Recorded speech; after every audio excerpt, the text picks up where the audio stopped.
I promise to honour my God, my Queen and my country, and to do my best to serve them loyally and honourably at all times through the Tennell Grange Troop Army Cadet Youth. The Army, Air and Sea Cadets.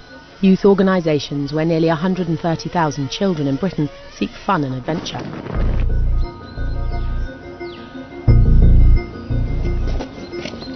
I further promise to be a good citizen and to do my duty to God and the Queen, my country and my flag. Overseen by the Ministry of Defence, the state is responsible for the welfare of cadets. And to do my best to serve loyally and honourably at all times. Look back, look up. Now where are you going to go? Children who join the cadets make a promise to serve loyally. But for some, that promise was betrayed. People in positions of power abused their trust and committed the most serious crimes. Crimes that in many cases were covered up.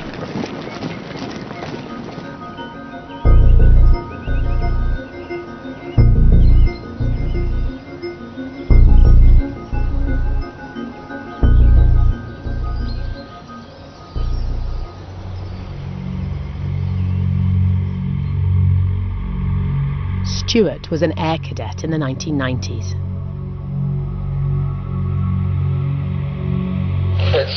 Right? I've never talked like this to anybody before. This is the moment he confronts the cadet officer who abused him as a child. Yeah, I often felt I wanted to just cuddle you. Just cuddle me? No, I Chris, you touched my dick? I did, yes. Totally inappropriate, totally, absolutely wrong. 14 years after the abuse, Stuart secretly recorded this confession. But I was doing it to stop him causing any more damage to young people in the future. Finally, I'll be able to do something about something that's been bugging me for a long, long time.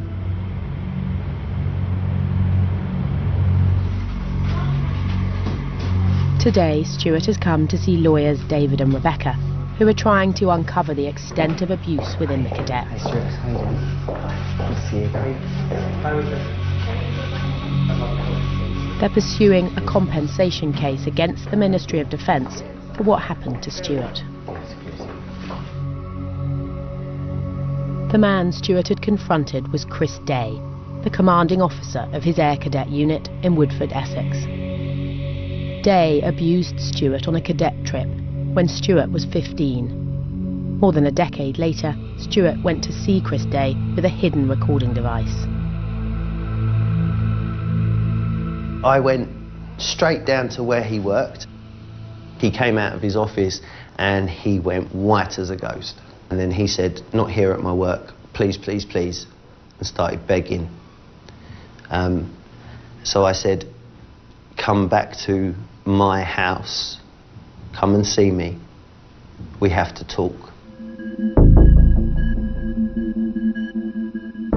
I don't need to tell you this, you know this, you've overstepped the mark, you've abused your position, okay? What you've done... I've just admitted that to you. Yeah, I know you've admitted it to me. I know you've admitted it to me. I haven't admitted that to anyone else, Stuart, in my whole life. Chris Day was tried, and his confession was played at the court case. He was sentenced to 2 years in prison.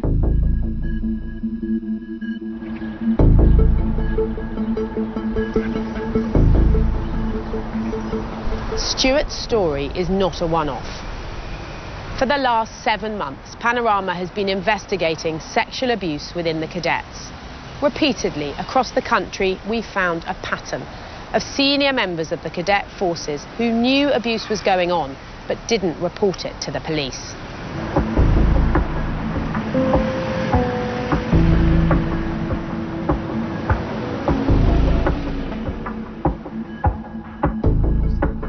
David and Rebecca work for law firm Bolt Burden Kemp, who specialise in making claims in child abuse cases.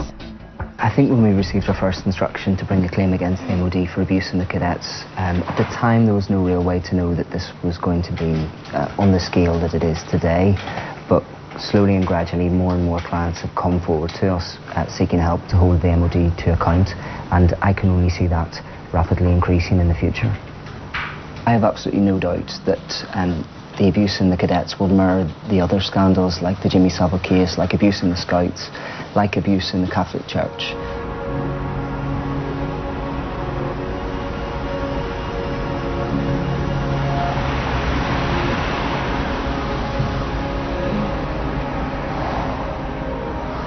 Our investigation took us to Cheshunt in Hertfordshire. And to Tony, who lived nearby as a boy. He joined the Cheshunt Sea Cadets in 1979, aged 13.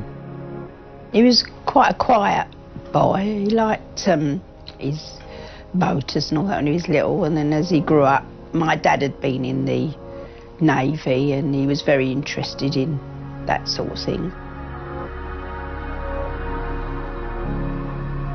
Well, the reason I joined is because my parents wanted to keep me off the streets and out of trouble. I must admit, the things I did there I would have never have done otherwise. You know, I went shot guns and 303 rifles and sailing and all that, which, you know, was real good fun. Tony regularly went on trips with the unit to naval bases. He loved the experience until he went for a long weekend to HMS Pembroke in Chatham, Kent in 1981. Tony come back from the trip and he was very quiet. He didn't have a lot to say about it, which we thought as strange. Anyway, then I got talking to him. I think it was the second day he was home, and he said, I don't want to go. He was due to go on another trip, and he said, I don't want to go. So I said, why on earth don't you want to go? And it came out.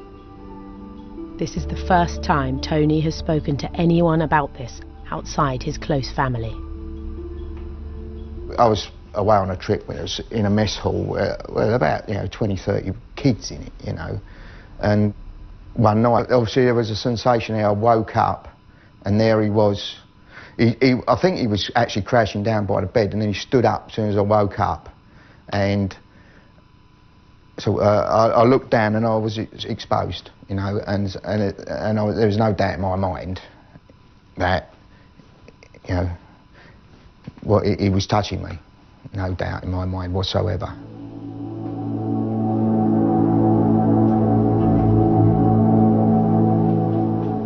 You were 15. How did you react? Shocked. You're wondering all night, what's going to happen? Is he going to come back?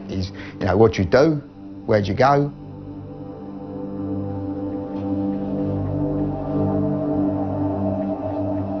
And then the next morning, I was still thinking, has this happened to me?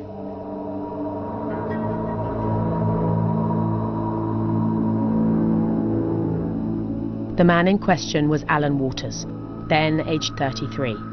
In his day job, he was working with children at the local education authority. In his downtime, he was the commanding officer of the Cheshunt Sea Cadets unit. My dad was really angry. He wanted to sort of kill him.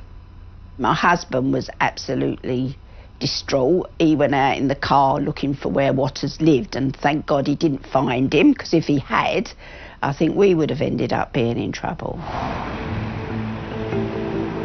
Carol and her husband approached a senior member of Cheshunt Sea Cadets and told him what had happened to their son Tony. He promised action and reported it up the cadet chain of command. A few days later, Carol and her husband had a visit at the family home. These two people come from the head office, and they turned up in a really big posh car, and they had a full uniform all on, and all, I can remember gold bits on the uniform.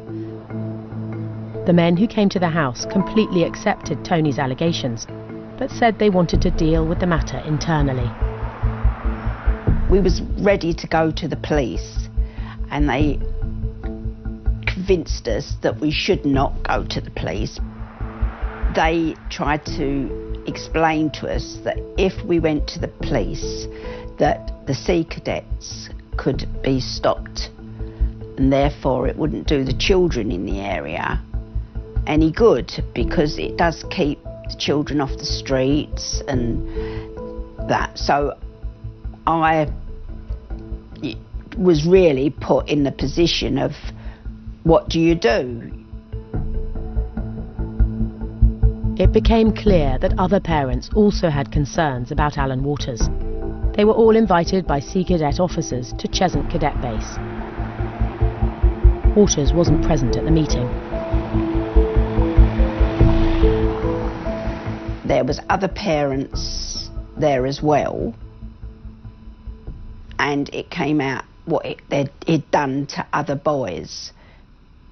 He made it as if it was having fun, like he'd put things on their willies and string, and it was all like silly little sexual things.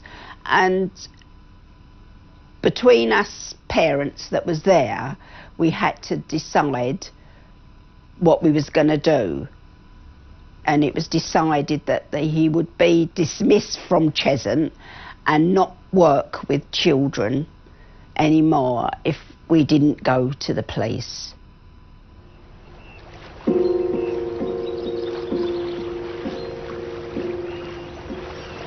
In return for not pressing the complaint, Tony's parents say they were promised Alan Waters would never work with children again. But Panorama has discovered that was a lie. The Sea Cadets didn't dismiss him, they didn't even suspend him. In fact, they actually promoted him and moved him to another division of the cadets. But the warnings didn't stop. Alan Waters' new job was Assistant District Officer in North London, overseeing 10 Sea Cadet units. Panorama has discovered this letter from an officer from one of those units sent at the time. He tries to alert the Sea Cadets to the potential danger Waters poses, because it is inevitable that he will come into contact with children. The reply from the Royal Navy captain in charge of all the Sea Cadets says the allegations against Waters were thoroughly investigated and not proved. In the reply, he also says Alan Waters' promotion had been approved from the top because his undoubted talent should not be lost to the Corps.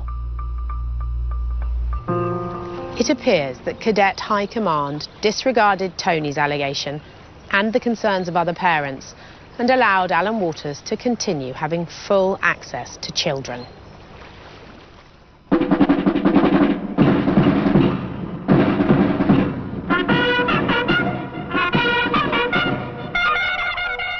In the late 70s, the Ministry of Defence made this recruitment film, promoting the culture of cadet life and how instructors could help guide children.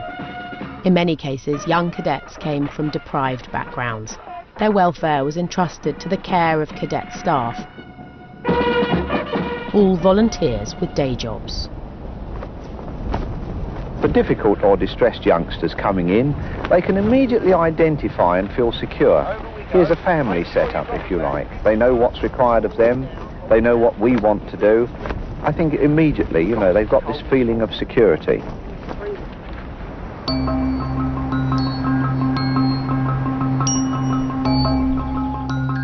By the 1980s, Britain's cadet forces were at the heart of many communities across the country. Glasgow was no exception. One of the city's army cadet centres, the Glasgow Highlanders Battalion, was based on Hotspur Street on the west side of the city. The commanding officer here was 30-year-old John Fitzpatrick, who was very popular with the boys in his care. In 1987, Gordon was an instructor at the unit. He was told that Fitzpatrick had sexually assaulted a cadet. And 3 young cadets came over to me and said they would like to have a wee chat in private. They witnessed sexual abuse in one of the cadet rooms in an overnight stay. Gordon went straight to the police to report the allegations about John Fitzpatrick. But when he told his senior officer what he'd done, the man was furious Gordon had involved the police. He went ballistic. He was shouting over the phone, swearing, saying that I shouldn't have went to the police. I should have phoned him and he'd have dealt with it. Glasgow cadets didn't just put pressure on Gordon. Panorama has spoken to the parents of the boy abused at the cadet unit. They were also told not to go to the police. That's a story we've heard before. In Cheshunt, Tony's parents were pressured not to report an incident of child abuse. And here in Glasgow too, the cadets apparently didn't want the police to investigate criminal activity committed by the commanding officer. But John Fitzpatrick was suspended after the boy's parents refused to be bullied into silence. They went to the police and the case went to court. Panorama understands the jury came back with a verdict of not proven. In Scottish law, that means acquittal where there isn't enough evidence to prove the allegations. John Fitzpatrick went straight back into the unit and took up his role as commanding officer once again. Strangely, it was like a hero's welcome, kind of slapping you back and welcome back kind of thing. And I was shocked at the reception he got. Nobody investigated John Fitzpatrick, never come in and spoke to the cadets, never came in and spoke to me. Another boy, Colin, then joined the cadet unit in Glasgow. Here he is with John Fitzpatrick, or Fitzy as the boys knew him. What was he like? How was he running the unit? He was good, he was entertaining, he was fun. Did you enjoy it? I was to begin with. We'd heard that he'd been done with stuff before, but at that point, you're going, oh, there's Fitzy, he's taking him in there, he's going to be... It was just a joking thing between boys. And when did that change for you? It changed for me when I seen something happen.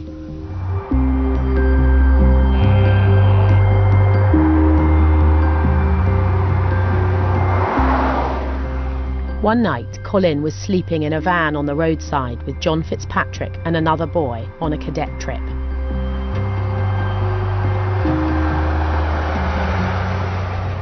And what happened was Fitzpatrick was lying in the middle, and myself and another on the other side, lying on the wooden benches in my sleeping bags.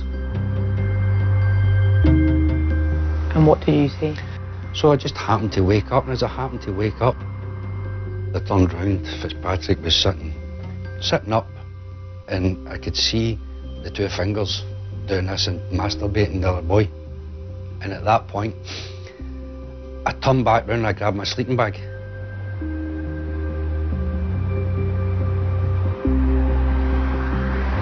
And I used to have a knife that Uncle gave me. I called it a Rambo knife kind of thing. So what I'd done was I took that out of my rucksack, took it close to me and lay there. So he must have known that, or been nervous that I have moved anyway. So he then lay back down and I just faced into the bench. Were you scared? I was scared, aye. It was that way where you were falling asleep for a wee minute but waking back up the whole night. After what he'd witnessed in that van, Colin did talk to an older cadet. He thought it would be passed up the chain of command and action would be taken. Instead, he was summoned to see Fitzpatrick. That night, I get took up into his office, get marched straight into his office.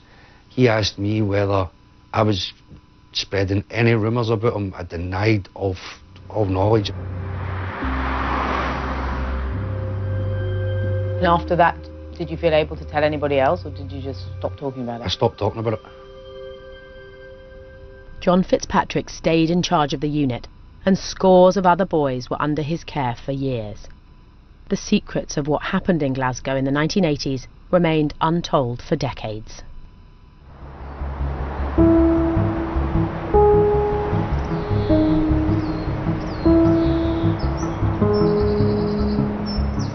Joe does house clearances.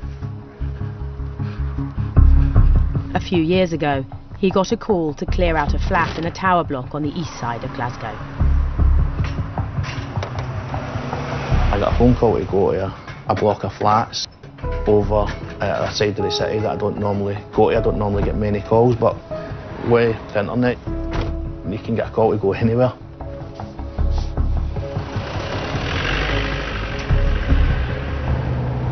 I still, even at this stage, I didn't know where I was going. And then as I got out of the car park and I walked into the block of flats, everything hit me. It was like the smell of the place was exactly the same as what I can remember it 25 years before. Joe was having a flashback. He had indeed visited the flats before. He too had been a cadet at Fitzpatrick's unit in the 1980s. He realised he'd returned to the block where John Fitzpatrick lived, where he'd been taken several times as a young boy. It was like a privilege to be chosen to go to his house. But he used to take us in the back of an army truck that had no windows. So I didn't know where I was going because it was a different side to the city that I didn't recognise. I'd never been to before.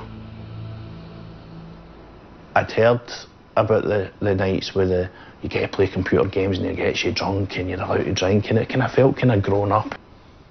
But then there was other things that went on there that weren't very pleasant. Joe was 11 the first time he went to John Fitzpatrick's flat. After the boys had been plied with alcohol, Fitzpatrick put on videos for them to watch. Pornographic material, but I don't mean pornographic material like an adult channel. I mean real hardcore stuff that I've never seen since I was in that guy's company or that guy's house. Images that have stuck with me in my mind to this day. If anybody else put images like that in any of my kids, I'd want to kill them. After the videos ended, the boys would sleep on sofas in the living room of John Fitzpatrick's flat. He would sleep in the same room as us, on the floor. And as I would wake up, he would move away from us. But the more confident he got, you could tell he was getting more confident, and he would kind of stay there on you, even though you knew you were kind of awake. Each of the 4 occasions that I woke up in the middle of the night with my trousers around my ankles, my pants around my ankles, and then over me, touching my privates. Joe didn't speak about the abuse for 25 years. It was only that chance visit to the block where Fitzpatrick lived that made him go to the police just a few years ago. Last year, a rather different-looking John Fitzpatrick was charged with lewd and libidinous behaviour against Joe and 3 other boys. And this time, the case against him was proven. He was sentenced to 2 years in prison. It was the biggest, best relief in the world when the guy in the jury stood up and went, guilty on all accounts. Guilty, guilty, guilty. And she said, take him down, and I was cheering. I believed it was a big, big weight off my shoulders. It's the MOD's responsibility to make sure that their kids are protected, and it's the right kind of people they've got in their positions.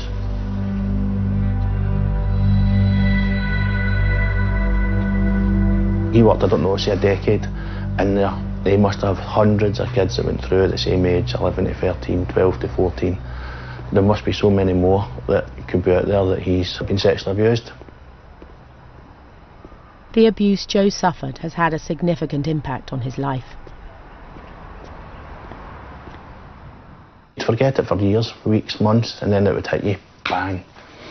And I tended to drink to block it out, to not feel anything anymore. Don't know what to think about it. In 2001, the Ministry of Defence's own police force did investigate historic abuse at Glasgow's and Lanarkshire's cadet units. It resulted in 2 former instructors being jailed. But John Fitzpatrick's unit wasn't part of the investigation. OK, fellas, you're on your own from now on. This is where I leave you. Football Jones, see you at 579.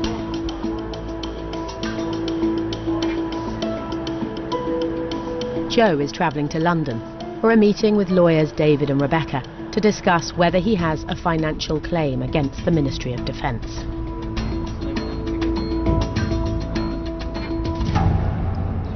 It's a simple choice. What do you value more, the reputation of the organisation or the welfare of vulnerable children in your care? And clearly in these instances they've made a terrible, terrible choice. I mean, there's absolutely no excuse for that to ever take place. And that's the thing that allows abuse to continue for years and years and years. I've found that there's people could have stopped that worked in the MOD, that knew that he'd been accused of this before, that this had went to court before, yet they let him back in and then he's done that to me. I don't know how different my life would have been. I'm finding that hard to come to terms with right now. He should never have been let anywhere near that group, and that you should not have come into contact with him. And if they had acted properly and stopped him from rejoining the group, then none of this would have happened. And because of that, they are negligent and they're responsible for what happened. To date, the Ministry of Defence has paid out more than £2 million to victims of cadet abuse. And that's likely not the end of it. Across the country, we've talked to new survivors who've never before spoken about their experiences. And we've found repeatedly that senior figures within the cadet forces tried to cover up the abuse suffered by children in their care.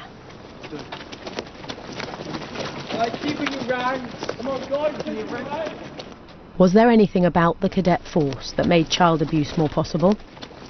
The children who joined the cadets were trained to follow orders, to obey authority figures. Was that exploited by abusers?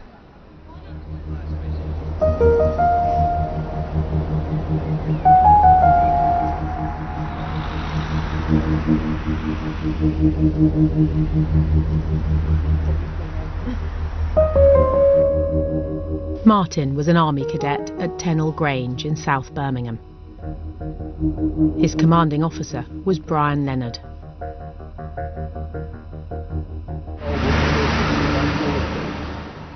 The atmosphere was one of a military establishment.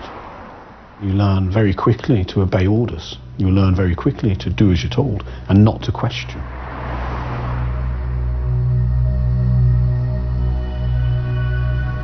There was a culture of abuse from the offset. What do you mean by that? Well, part of the induction, part of the training as an army cadet was, I remember we were stood in a big circle and you literally had to punch your mate to your left as hard as you can in the face. That was part of your induction training. Probably not the official induction training, but that was what I remember, all standing in a circle and punching each other in the face and trying not to cry, and that was part of the induction.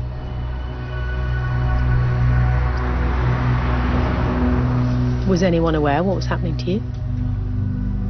Well, this is the thing. It was so blatantly obvious. It was almost as if it was hidden in full sight.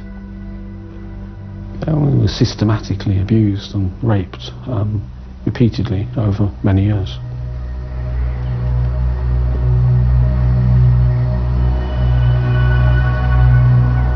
And you're trained to respect the elders and respect the officers and do as they tell you. And that does include having to lie on the floor on a dirty blanket and just lie there and take it.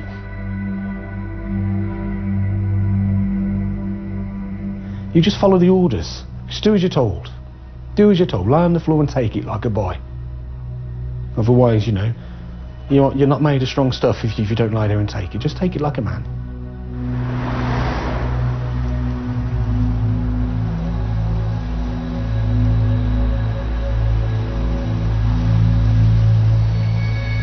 But Martin wasn't alone. We have spoken to 10 former cadets who were abused by Brian Leonard in the 1980s. For years, they all believed that nobody had ever spoken out about what had happened at Tennell Grange. They were wrong. Someone had tried to blow the whistle, and it was covered up. In 1987, one of Brian Leonard's victims told his girlfriend what had happened to him when he was at the Army Cadets. It had ruined his life. She has never spoken about it before. I was asking him all the time, you know, what's wrong? What's wrong? I could see he wasn't his normal self, and he just said, I've got something to tell you, but no one knows, and I don't want you to tell anybody. And he told me that he'd been abused at the cadets. When he used to go away on camps, you know, that this Leonard had done things to him.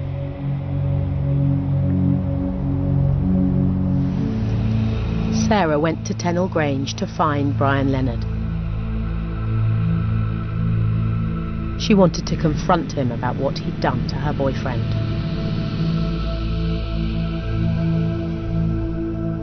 And I just basically attacked him. I said, you've been abusing my boyfriend. And he said, oh, don't be stupid, he's a liar. He said a few things to me, pushed me towards this table and chairs, and I picked up this chair, and I remember I was going to, launch it at him. But then this other sergeant came in and saw me, and he said, what the hell's going on here? And I told him, and he said, no, we'll talk to you, I'll take a statement. Sarah's statement set out how Leonard had abused her boyfriend. She also planned to go to the police, but like in Cheshunt and Glasgow, she was told not to. Leonard said if I went to the police, it would be me more in trouble than him, because they've got proof that I attacked him and caused damage at the cadet centre. She says the sergeant who witnessed the altercation promised he would pass her statement on to superiors. If he'd done so, you might expect an investigation. But neither Sarah nor her boyfriend were ever contacted about the abuse by Brian Leonard. I should have investigated it. It shouldn't have been just pushed under. I am totally angry. I feel sick. I'm haunted by it. That they allowed it for so many years. They're responsible for everything. They should have been protecting me and my boyfriend, but they didn't,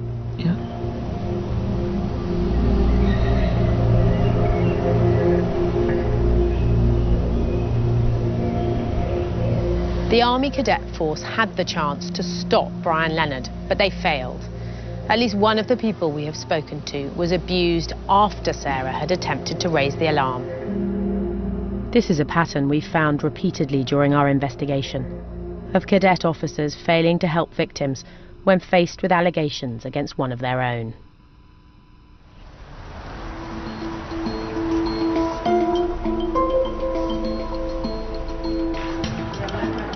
The Birmingham case was one of the first taken on by lawyers David and Rebecca. It's also one of the biggest and most complex. What became clear was that Brian Leonard was not the only abuser at Tennell Grange.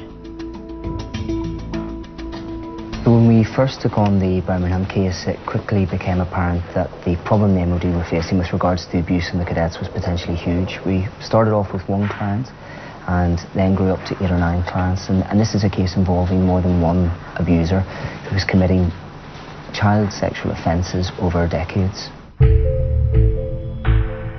Peter Cooper was an adult instructor in Birmingham, often working at the same cadet unit as Brian Leonard.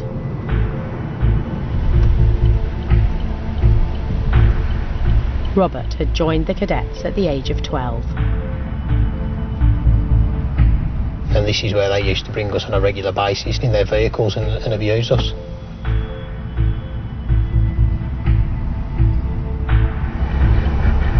Soon after he joined, he was propositioned by Peter Cooper.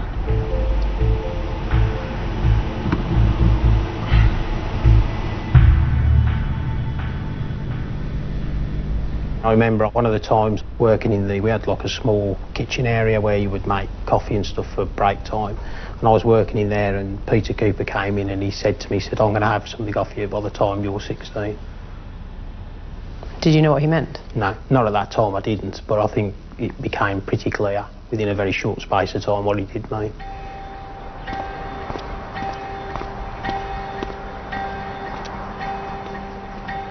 One incident of many sticks in his mind. the day Cooper insisted the young cadet come to his house to pick up some equipment for a trip.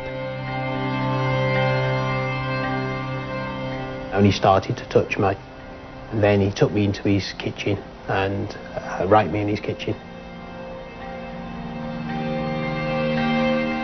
And I remember looking out of the kitchen window and just, there were fields behind his house.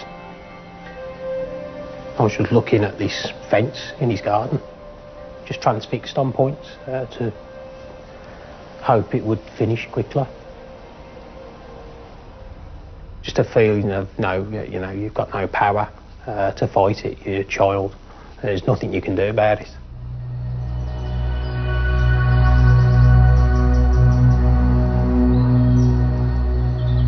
Robert left the cadets and didn't tell anyone about the abuse. When he was 21, he began a successful career as a police officer. One day, he was at work at Steelhouse Lane Police Station in Birmingham. I was asked to help make an arrest and told to go to one of the rooms at the police station to wait for these other officers to turn up. And I was just stood there, and in walked Peter Cooper. His abuser, Peter Cooper, was also a police officer and had served with West Midlands Police for 32 years throughout his time at the cadets. Stuck his hand out and pretended I was his friend, and I shook his hand, and that scared me because I was an adult at that stage, and I suddenly realised that even though this abuse was never going to happen to me again by these people, this individual still had a huge amount of control over me. And what was more worrying, he was investigating people who were committing offences against children. Peter Cooper was an officer in child protection for 4 years. For Robert, discovering his abuser's job was to protect children was a catalyst. He knew he had to act. I just broke down one day, walked out of the office, and at that point, for me, it was a case of I was either going to end my life. I was at a huge junction where it was end your life or report it, and it was as simple as that. Robert's decision led to Cooper's dismissal from the police force. He went on trial for buggery and indecent assault and went to prison. Throughout the trial, Peter Cooper maintained his innocence and does to this day.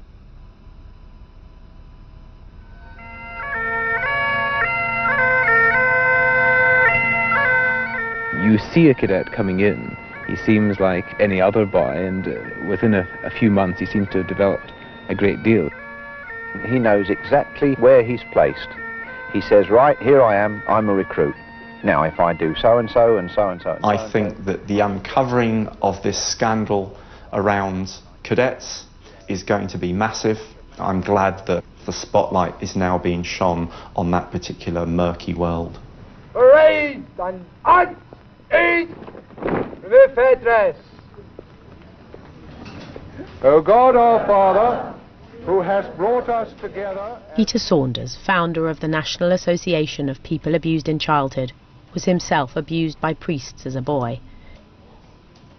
He is a leading advocate for survivors of child abuse. At NAPAC we're aware of multiple cover-ups with many institutions going back many decades.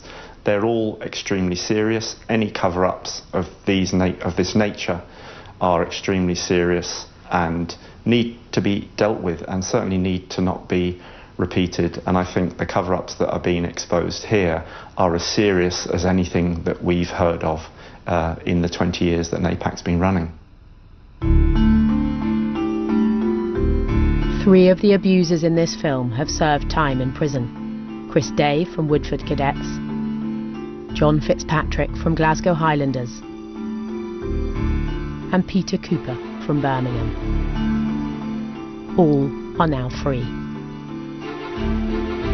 Brian Leonard died in 1996, having never faced justice. As for Alan Waters, even after he'd abused Tony and Chesant, and his parents had been promised Waters would never have contact with children again, he rose through the ranks of the Sea Cadets for a further 23 years. But in 2006, he was finally brought to justice. He was arrested and put on trial in India for abusing and raping boys at an orphanage in Mumbai. It was run by his naval friend, Duncan Grant. The courts found them both guilty, but 2 years later they won an appeal. Waters gave an interview to the BBC protesting his innocence. Well, they're terrible crimes to be convicted of. I mean, you know, I've been working on and off with people for years and years and years and years, and no problems at all.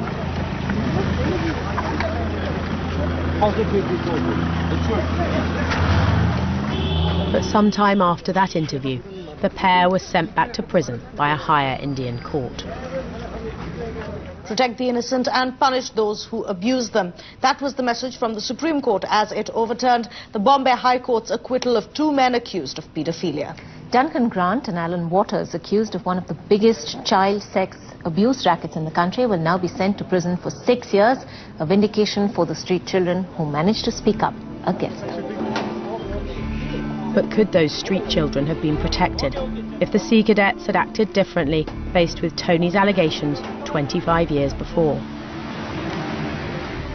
It made us feel terrible because we thought if we'd perhaps gone to the police, we could have saved that happening. I don't know. Yeah, do you feel guilty? I feel guilty about that, yes. Waters returned to the UK in 2012 and was made to sign the Sex Offenders Register.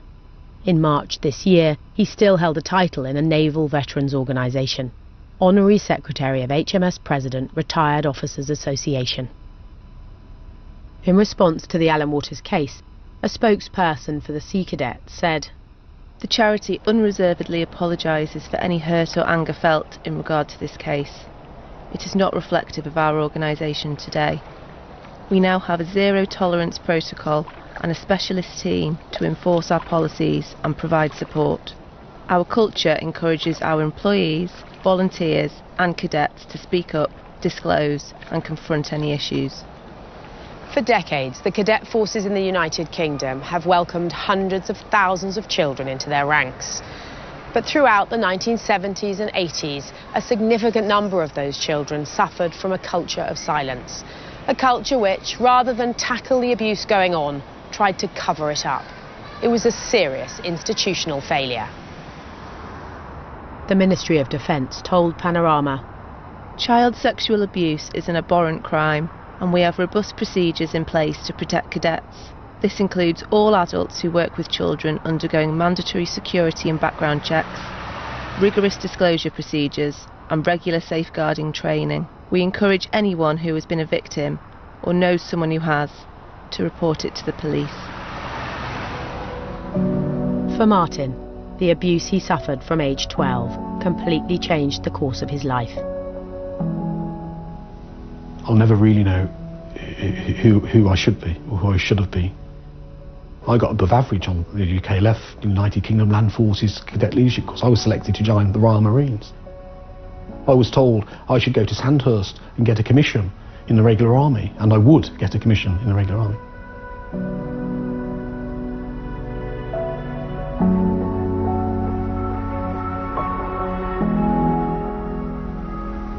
I'll never get those years back and those opportunities back because they were wiped off or wiped out.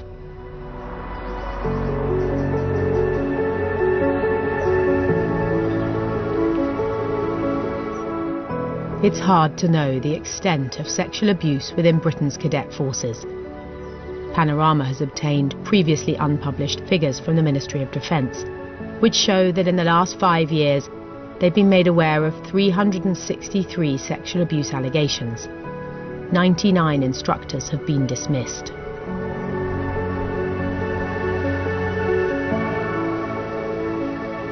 The men who have spoken out about what happened to them have broken the wall of silence that surrounded the terrible events that took place in the past.